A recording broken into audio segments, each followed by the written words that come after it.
Waiting for my dogs to stop barking. Look at my shirt. Look how cute that is. I love it so much. I'm bad at talking. I should say this in every video, I'm sorry. Hey everyone! So today I thought I would do a quick little story time video. I know these videos are popular on YouTube, so I thought maybe you'd like to hear.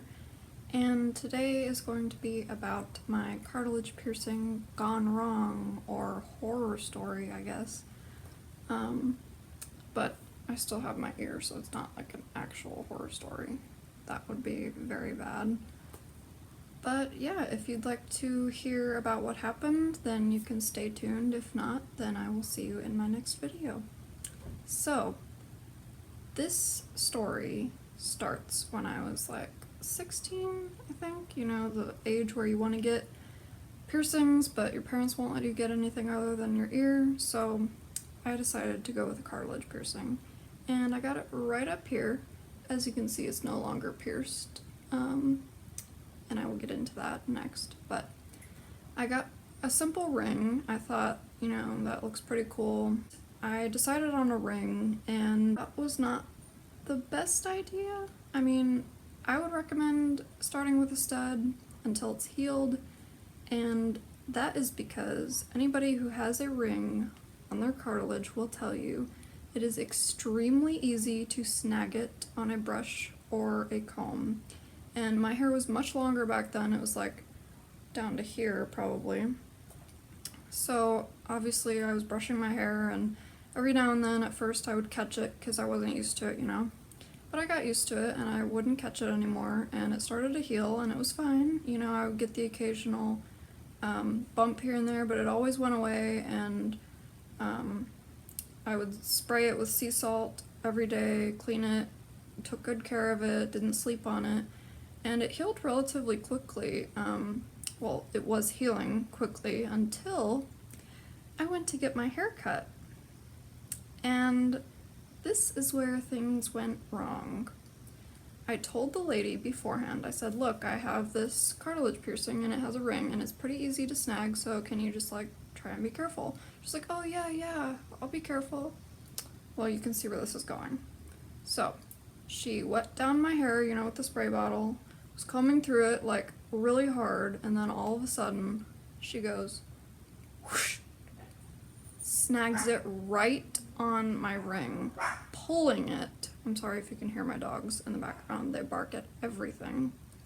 Anyways, pulled it like to the point where my head jerked, and I was just like, ah, because obviously it hurt, but I didn't want to be rude and be like, ow, like, you know.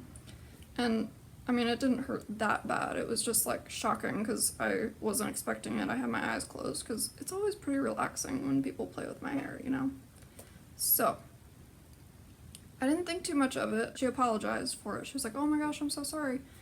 And she cut my hair, she finished cutting it, and I got in the car and I drove home, and then in my garage, I looked in the rearview mirror and my ear was bleeding, like dripping blood.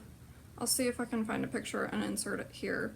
This was before I cleaned it and everything. So I cleaned it up, and the next day my mom, because I am non-confrontational and I did not want to ask for a refund, but I was like, she snagged my ear and it bled, like maybe I deserve a refund for that haircut.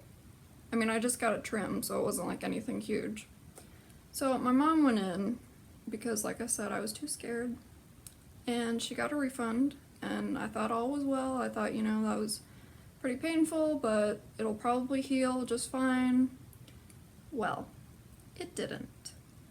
I got one of those bumps, and I thought, oh, that's normal, you know, I get the occasional bump, except this one didn't go away.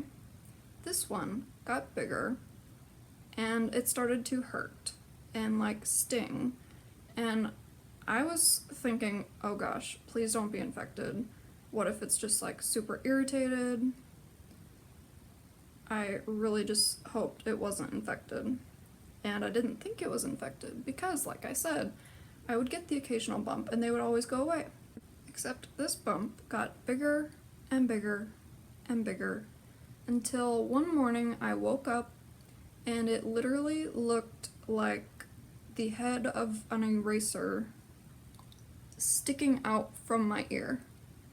And I was like, oh my gosh, my ear is gonna fall off. It's infected, it's gonna like spread to my brain. What if I die? Because I'm a hypochondriac, so of course I did all of the research. What do you do when your ear is infected? What can happen? Can your ear fall off? Before I did the research, I took the earring out, and then I did the research, and everywhere said that you're not supposed to take the earring out. So then I was even more scared, and I told my mom, I was like, so my ear has been pretty sore, it looks kind of not right, can you look at it? And she looked at it and she was like, oh my gosh. And of course that made me freak out. So I was like, what, is my ear like black? Because I couldn't see the back of it. And she took a picture of it, which I will insert here. Lovely, I know. So, my mom didn't know what to do, and I was freaking out, so we took a trip to the ER.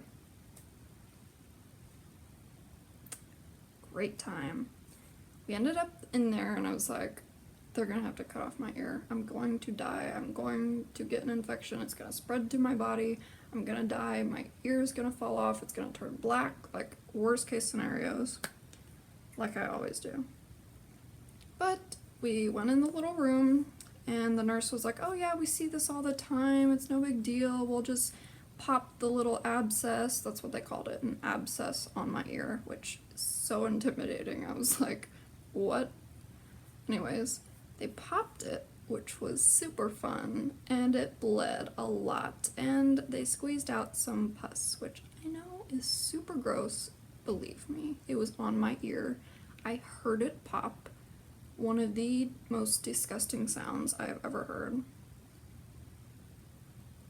So then, she's like, so we can give you some antibiotics and you can leave, or we can prescribe this antibiotic cream and you can put it on every day, twice a day, before you go to bed, you know, like bandage it up, whatever. So I went with the cream because I don't like antibiotics. I got sick from taking antibiotics, which could be a whole nother story. I was sick for 3 months straight, almost died, literally not exaggerating there. I was in the hospital for 4 days. Anyways, so I went with the cream, and every day for about a week or two maybe, my mom applied the cream for me because I couldn't see on the back of my ear. And my ear finally healed, and I still have a scar. I don't know if you can see it in this lighting. It's right there. And on the back. Literally 2 years later, the cartilage is just now not hard. Like, for the longest time, there was this bump still on the inside, like just scar tissue. And I was so worried that I would have that for the rest of my life, and it slowly went away, and I'm very thankful. But yeah, that is my piercing horror story. Sorry if it wasn't gory enough for you or scary enough, but to me it was pretty scary because, like I said, I'm a hypochondriac and I was afraid that my ear would fall off because I've never had a piercing get infected before. Well, besides like these, and I don't even know if they were really like infected. They would just get super irritated and like sore, but anyways. Like I said, that was my story. I hope you enjoyed. I hope it didn't gross you out too much. I don't know how squeamish some of you are, but why are you watching a piercing horror story if you're squeamish? Like, that's not very smart. Obviously, it's gonna be not enjoyable for you. Yeah, so I hope you guys enjoyed, and I will see you in my next video.